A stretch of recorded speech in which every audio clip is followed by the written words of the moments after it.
Welcome to AwesomeDOT, your dedicated guide to the Polkadot and Kusama ecosystem. Hey Sergej, how are you? Yeah, I'm good. How are you? Good, all good, all good. Okay, everyone. I think let's get started. So, welcome to the fourth episode of the AwesomeDOT podcast. We have Sergej here, the co-developer and founder of RegionX. Welcome to the podcast, Sergej. Hello, thanks for having me. Yeah. Just a bit of introduction. Sergej has been a member of the Polkadot Fellowship, and he's also a co-contributor on Substrate and Polkadot. I think for 2 years now. Uh, I actually, wanted to start off with your recent experience with the Polkadot Blockchain Academy. Like, how was that? How was the entire timeline? How did it work? Yeah, so I essentially started contributing to Substrate like a bit more than 2 years ago. Okay. I was making some smaller contributions, mainly to the Substrate code base, and I got actually invited to the Polkadot Blockchain Academy, which was to the third cohort, which was held in Berkeley. It was really an interesting experience.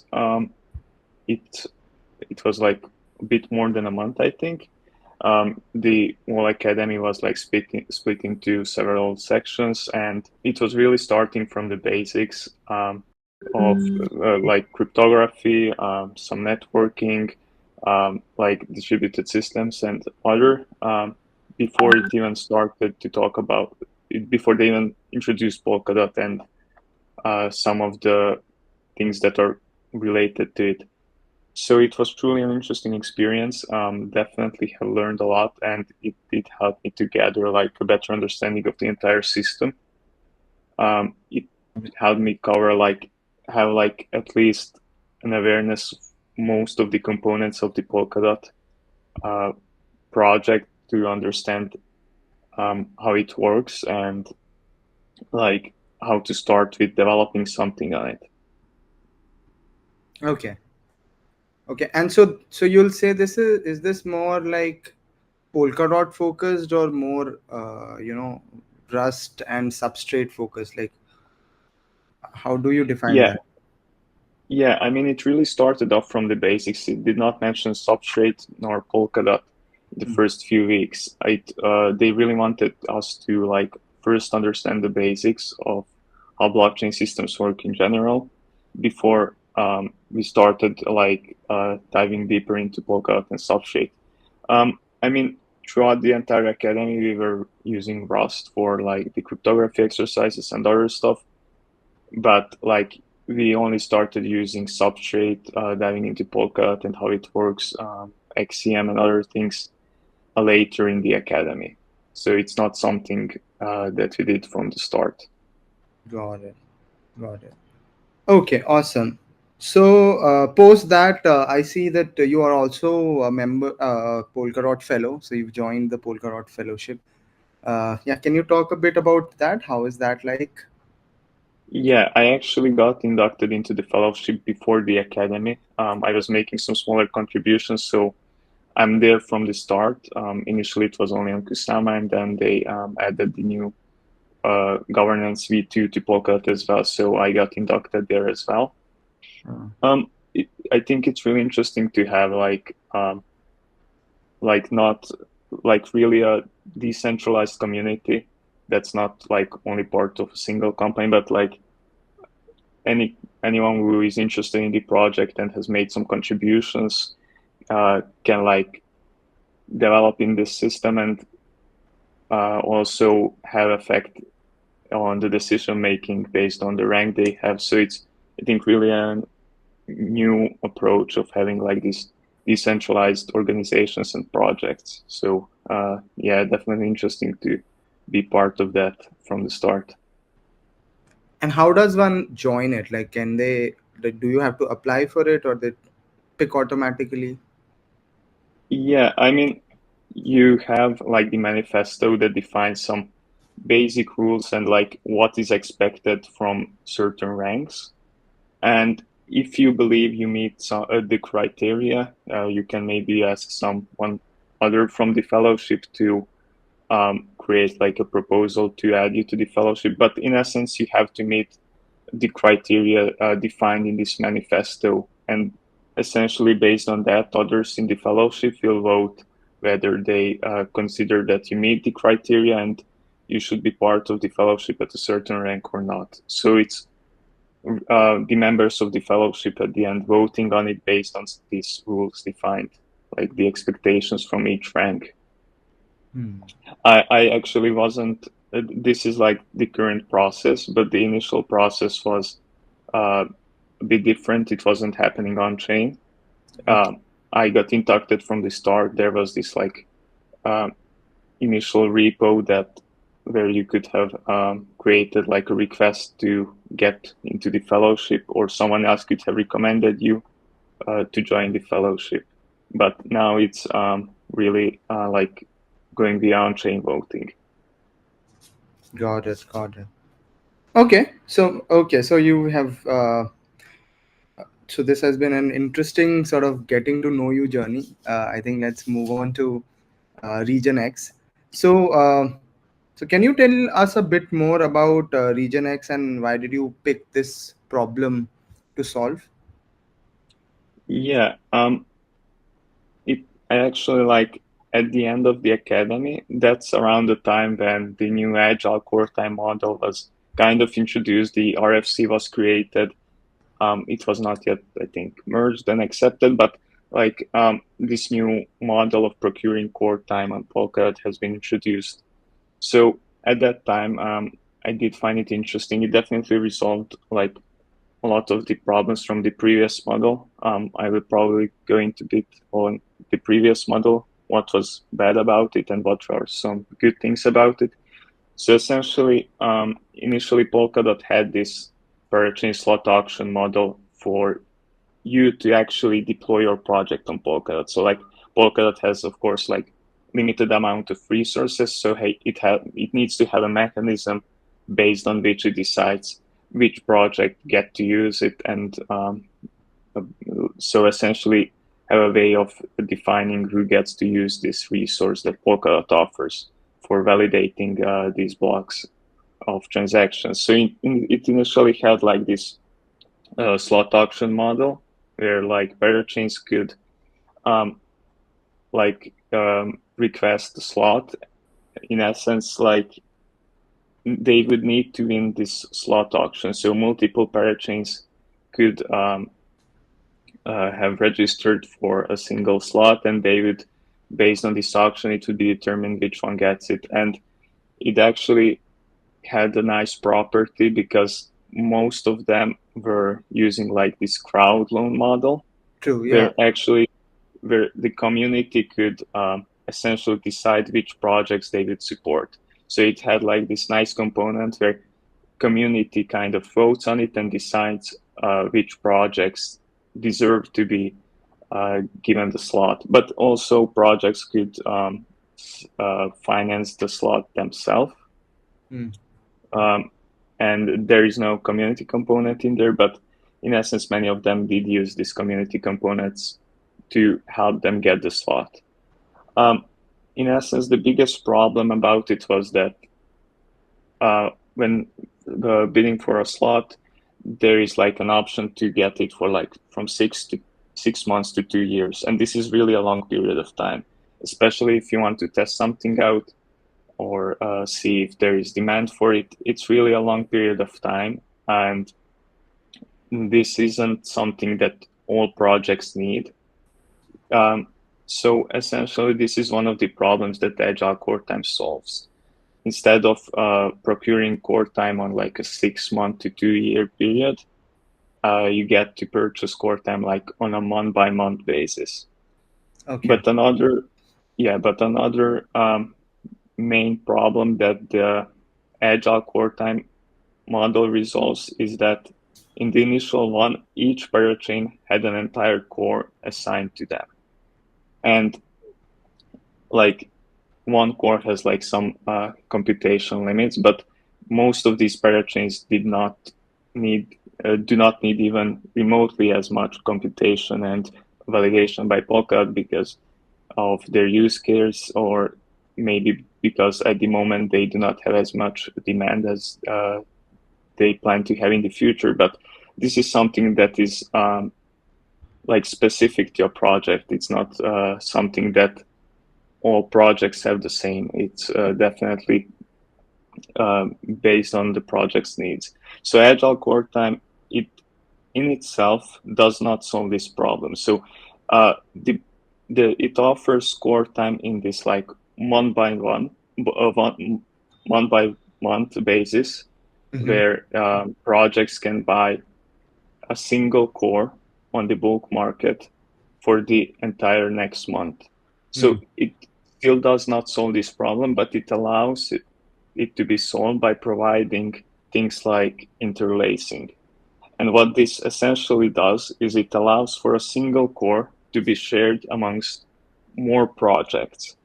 Okay. So it allows for someone who has purchased the core on the bulk market to get that core and maybe share it with 2 or 3 other projects that also do not need an entire core. And this is something that RegionX essentially utilizes, because the core protocol only allows users to buy an entire core.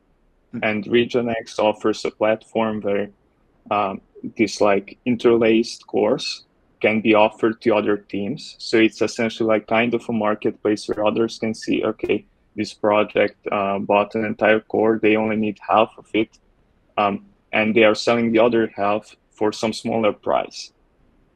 It's good for the initial team that bought the full core because they are selling the resources they do not need, and this way like receiving some of the tokens back by selling it. And it's also good for the other team that also does not need the entire core, and this way can purchase a core at essentially a much smaller price and utilize that for their project. So really the RegionX project is building on top of the infrastructure that's provided by the new Agile Coretime model. And it also, it basically allows it to be used to its full potential. That's not possible with the core functionality offered by the protocol. Got it. Okay, so interesting. So this means that you are essentially allowing someone, kind of like subletting your house. If you rented a house, you're subletting someone else to sort of also allow them to live on it, right? So yeah, interesting. So what happens, say, because if this is a model and for example people feel the need that why don't we buy some and then sell it at a higher price? Like, how are you determining the price of the subletted sort of blocks that you will provide on, and before that also, would RegionX sort of buy that entire core and then sublet it to someone, or would you allow anyone else to buy cores and sublet it to anyone? So I think that's a distinction that I need to sort of understand. Yeah, so the initial plan is for us to offer the platform. Anyone who wants can purchase an entire core on the bulk market, and then subdivide it and sell the parts they do not need on the secondary. So essentially RegionX offers this platform. Okay. Now, like the pricing, that mainly depends like on how much the other projects are willing to pay, for example, for half a core. I mean, as long as they are paying less than the full core, and they truly do not need more than half a core, it's probably a better deal for them to get that half core, even if it's not exactly half of the price of the full core, as long as they are actually saving some money on it, and they truly do not need more than half a core. It's probably worth it for them. And also another thing that RegionX offers that the core like bulk market does not offer out of the box is essentially buying like Coretime regions that can be used in the moment. So essentially the bulk market is selling on a month-by-month basis full cores, but the cores that are purchased on this market can only be utilized in the next bulk sale, so in the next month. So if I purchase a core now, I can only start using it by the start of the next period, which is like the next month. However, RegionX also offers the possibility for users who have purchased the core in the previous bulk sale, but they have maybe realized they do not need that much core time due to smaller demand or some other reasons. They can actually sell the core time that's currently usable to someone else who maybe doesn't want to wait for another month to start with their project on Polkadot, but needs the core time right away. So that's also something else that is possible with this platform we are building. Got it. Okay, interesting. You talked about interlacing, right? Can you dive a bit into that? I think that's another point that people need to understand. So Yeah, so there are basically two ways to split a core, like a region, yeah. So one of them is partitioning and the other one is interlacing. Okay. Partitioning is essential. So as I said, each of the regions purchased from the primary market represent ownership of a core over an entire month. So if you get a region from the primary market, that means that you have access to a core over the entire upcoming month. With partitioning, you're able to reduce this. So essentially split a single region into two or more parts where, for example, the first one is starting at the start of the next bulk sale and ending in 2 weeks, while the other one is starting after like the first one ends and continuing up to the end of this period. So you're able to like have regions which represent ownership of a core over a smaller duration. So over, for example, 1 week only. And you would be able to also sell these type of regions on the marketplace you are building. So maybe someone wants to test something out on Kusama. They maybe still do not want to fully deploy their project. They just want to test it out. So they might not need the entire month. They might just want to do some testing over 1 week period. And this way pay a much smaller price for it. And the other one is interlacing, and I do think this is going to be used much more than partitioning. It essentially does not reduce the duration of a region, but it essentially allows the owner of a region, essentially owner of an entire core that is purchased from the bulk market, to split it into multiple parts such that the core can be utilized by many projects at the same time. So it's not like from week 1 to week 2, but it's like in the same time one single core can be utilized amongst many projects. However, this means that the computational resources available to it are also reduced. So it isn't going to be able to validate as many transactions, but as we have already collected data over some of the parachains on Polkadot and Kusama, most of them would be totally fine with even 20% of a core's resources. They do not need the computation that's offered by an entire core. So it's really a good idea. It would be really a good idea for them to like only get the part they need. This way also pay less, but also the other parts can be utilized by more projects, and this way more projects can be deployed on Polkadot. Got it. If each of them is only utilizing the resource that it actually needs. Okay, so as far as I see it, RegionX would allow, sort of a subletting, as I mentioned, or so in two forms, right? One is you keep the whole core and you can divide it by time. So you, instead of buying for the whole month, you can buy it for some time, or you can take a lesser compute value and keep it for that period, right?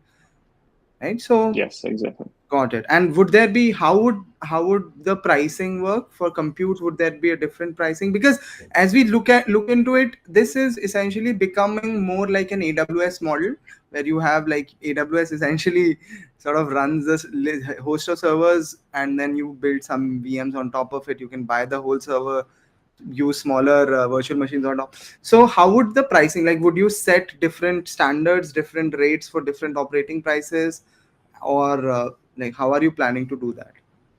Yeah, I mean, we are making the market open, so it's really up to the users to determine, to make these decisions.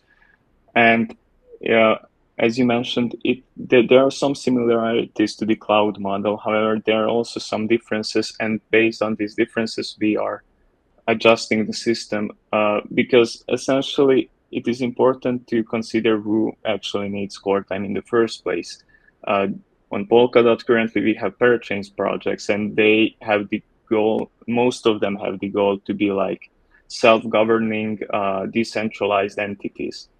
And a good thing about the slot auction model was that it was community driven. It wasn't depending like on a selected few people to actually get core time, but it was actually community. Anyone who had DOT tokens could contribute to the project getting core time.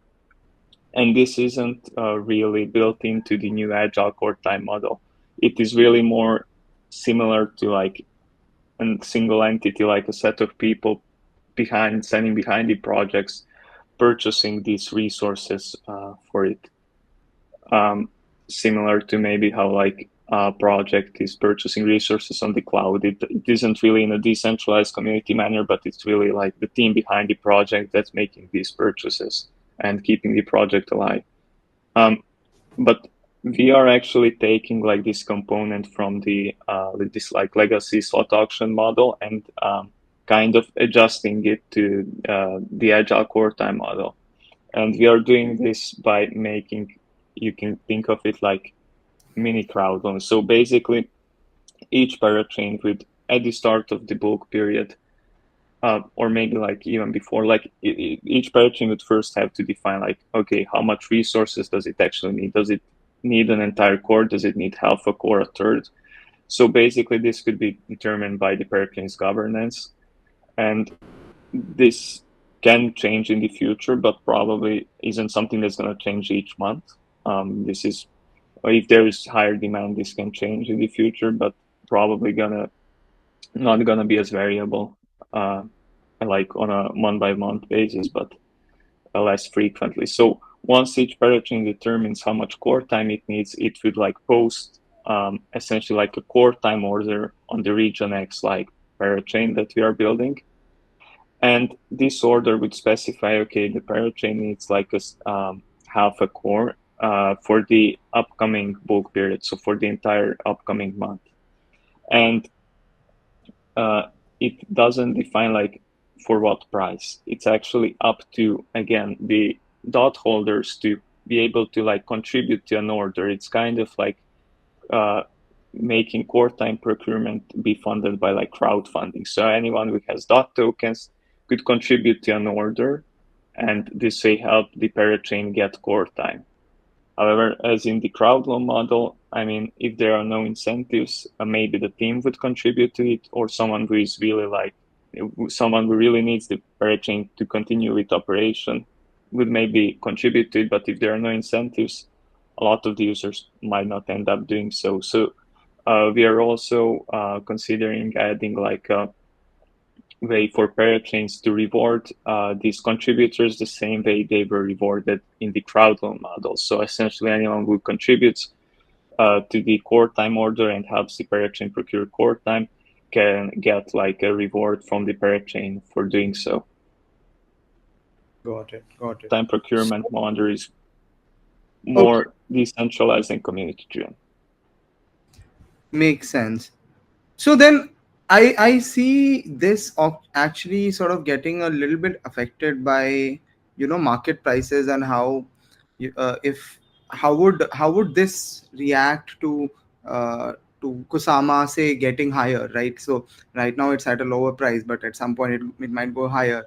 Then would this fluctuation sort of like would it h- how are you planning to sort of handle those fluctuations in price, or would you let the market decide?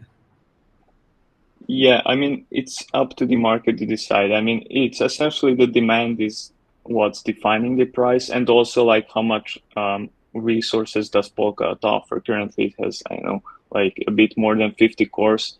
Are there that many projects that need all of this core time? And essentially, it's like the demand that's going to define the price at the end of the day. So we are we are not integrating this essentially the pricing into the RegionX platform. We are really allowing anyone owning core time to be able to define like on. It's kind of similar to like an NFT marketplace, let's say. It's up to the users to decide how much they value. However, the core time like actually has some utility and has some demand, so the pricing is gonna be like more structured in that way, I would assume. Like people essentially following the demand, seeing how much does actually the core cost on the primary market, and based on that making the price based on that determining the price on the secondary market. If the if a core on the primary market is a 200 dot, it doesn't make sense to sell like half a core for more than that. But again, it's up to the core time traders to determine how much do they consider that projects are willing to pay for half a core, such that they get a better deal than purchasing a full core from the primary market. So we are leaving that part up to the core time traders and users of the platform. Got it. Got it. Interesting. Okay, that makes sense. So, looking at all of this, a very common analogy that comes into head is sort of elastic scaling, essentially, right? Because a lot of this is very compute related, and managing all of the time and complexity of this would be an interesting. I think Elastic is another sort of company that's trying to, I think, do this. So how do you see this? Do you plan on doing or working on this in the future? Are you're referring to elastic scaling, right? Yeah, elastic scaling, yes. Yeah, I mean, essentially, it's gonna be interesting to see projects being able to scale based on like the demand that they actually have. But like from our perspective, the perspective of the marketplace, and like from the perspective of the platform, much of it remains the same. It's really like a project, for example, needs multiple cores, and they would still purchase it the same way as if another project that's only using one core or half a core. So essentially, the marketplace is gonna offer projects that do need more resources the option to actually procure them from the marketplace, or maybe even get like not another entire core, but maybe half a core in addition. Okay. So it's essentially like more use cases to the entire system. True. So do you like, I think that's probably something that should come at a core time layer, or do you think it's an application layer that somebody would build? Like how do you envision elastic scaling happening? I mean, elastic scaling, that's something that's enabled at the protocol level. Currently, I don't think it's yet possible to do so on Kusama, but definitely in the soon future, this is going to be enabled at the protocol level for like single parachain to be able to scale and elastically essentially scale based on their demand and needs. Yeah. Got it. Got it. Okay. So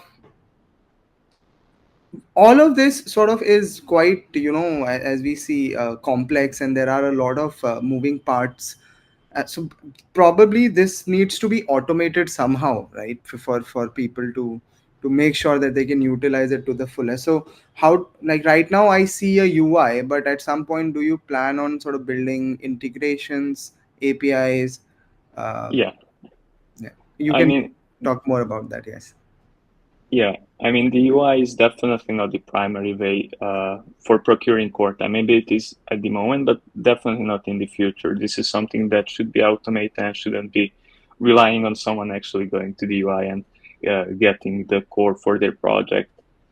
The UI is essentially like how projects will probably get Coretime before they even have their project deployed on Polkadot.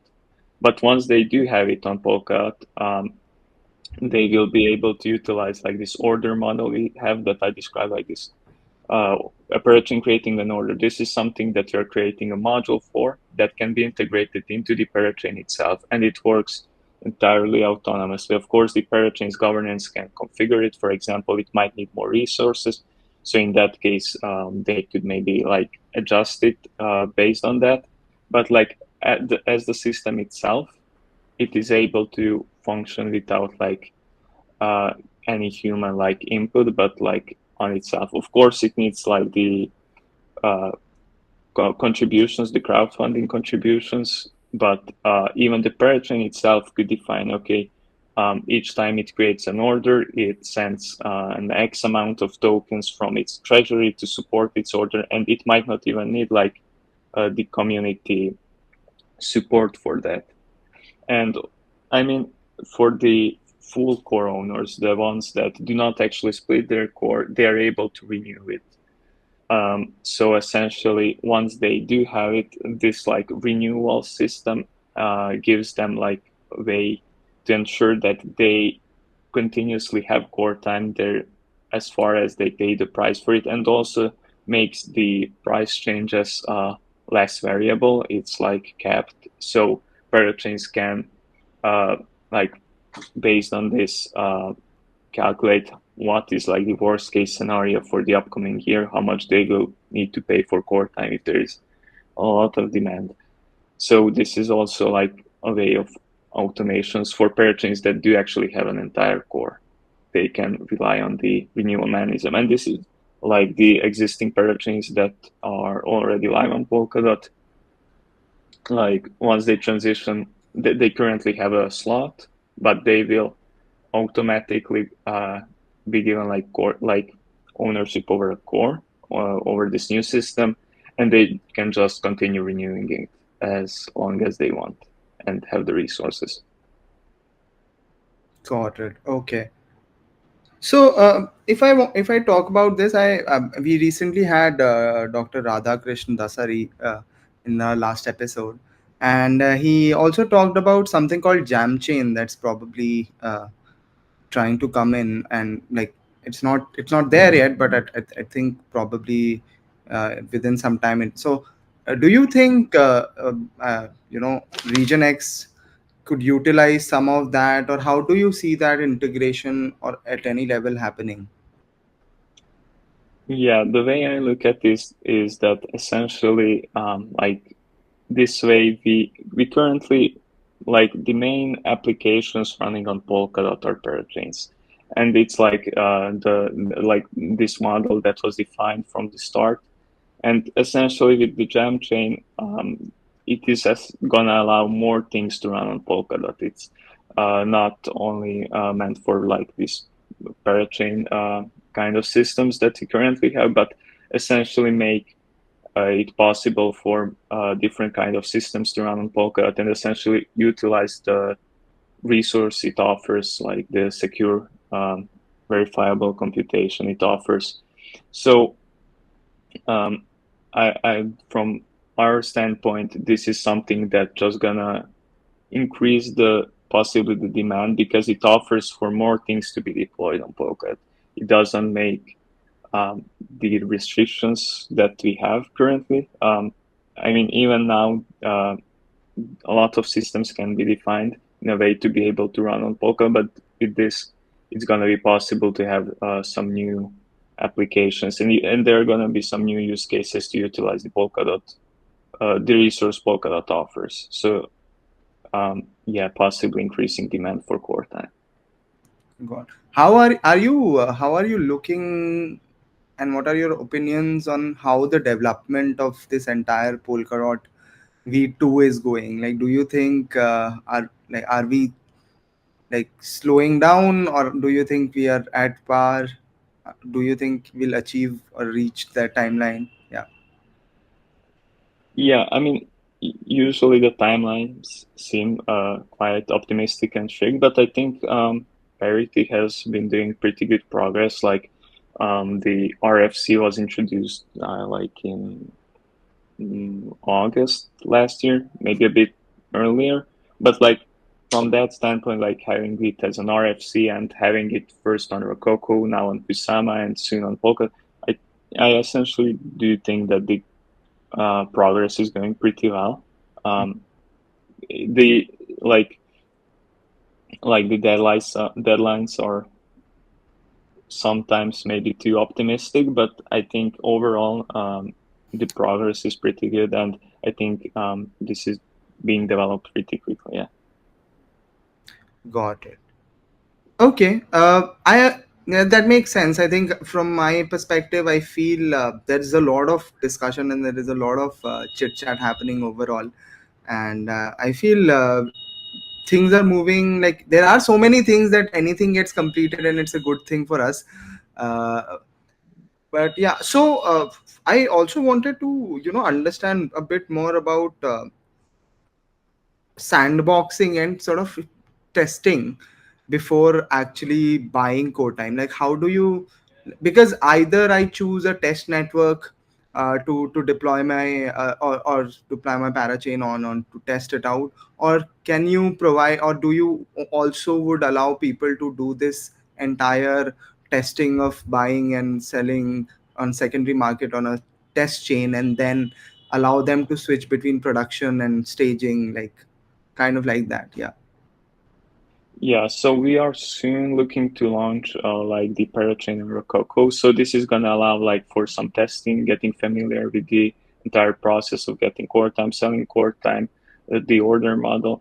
So essentially, yeah, I mean, each parachain before integrating with RegionX on Polkadot or Kusama should definitely like uh, first try it out on Rococo, see how it works, what could be some problems and some risks with it. But essentially, yeah, it's definitely important to have like a testnet like Rococo where this can be tested out. We are also looking to deploy this on Paseo. However, at the moment, it doesn't have the core time chain. I think it will have it in July or August.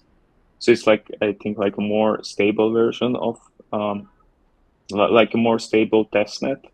So that's probably gonna be a better way for parachains and projects on Polka to test this stuff out. So yeah, we are looking to deploy on there once there is the core time chain, because we need that for users to be able to get core time, sell core time, and do other things with it.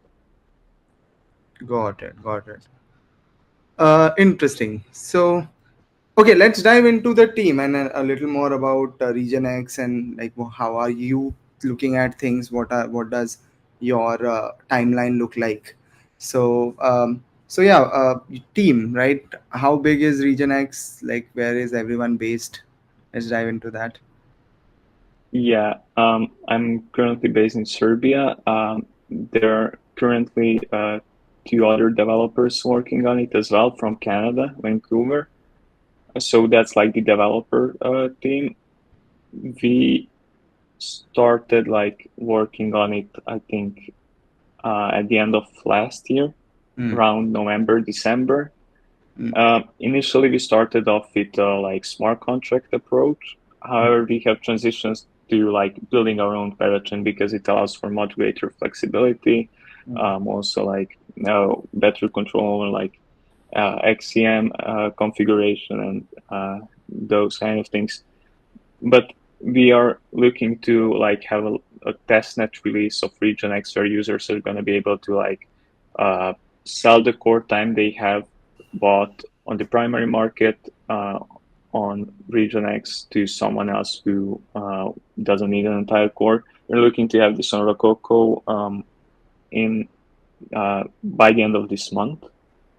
And once that's done, the plan is to go to Kusama and have things tested there. Also working on modules for integrations, because we also want other projects to be able to integrate with this easily, so that they do not have to actually write the modules that connect with the this marketplace for Coretime procurement, but actually have something that's configurable and easily integratable into existing systems, so that they can start relying on RegionX for Coretime procurement. So that's also our focus, and we are also looking to expand the team to be able to deliver all of these things. So once we do the Kusama deployment, we'll be waiting for code audit before going on to Polkadot to ensure that there are no issues with the system we have developed, and all the issues are resolved before the Polkadot deployment. Got it. So it's a progressive approach, I think, pretty usual. Makes sense. So probably we are looking at a testnet release maybe in July, and then on Polkadot probably Q4. Yeah. I think Coretime should go out in August, and this should give us time to have it by the end of this year. Got it. Okay. Yeah, I think this has been a very, very interesting discussion, Sergej, and I really enjoyed sort of talking all about this. But I feel we probably are at the end of time, and I'll probably leave off with. I think this has been a great conversation. I wish you all the best for the launch, and I'd love to see something and try this out, just to play around and see how it works, and give any feedback if I have. So it's definitely gonna be interesting to see the system working on a testnet, and also thanks for having me here. Yeah, definitely. All right, everyone. So we've come to an end for the episode. It was a great one. I hope you enjoyed and learned a few things about Polkadot, RegionX, Coretime, and I'll see you in the next one. Thank you, everyone. Thanks for tuning in to this week's episode of AwesomeDOT. We'd love to hear your thoughts on this episode in the comments section or at website. The content presented on AwesomeDOT is not financial or investment advice and should not be viewed as a recommendation to support any specific project. The views expressed are the personal opinions of the podcast guest and moderator and may not necessarily be shared by AwesomeDOT. We do not endorse or guarantee the accuracy of the information provided. Want to join us as a speaker? Visit our website at awesome-dot.com to learn more. Remember to star the GitHub repo, awesome-dot. Also, you can always find us on Spotify for more great content. Have a great day. See you in the next one. Thank you.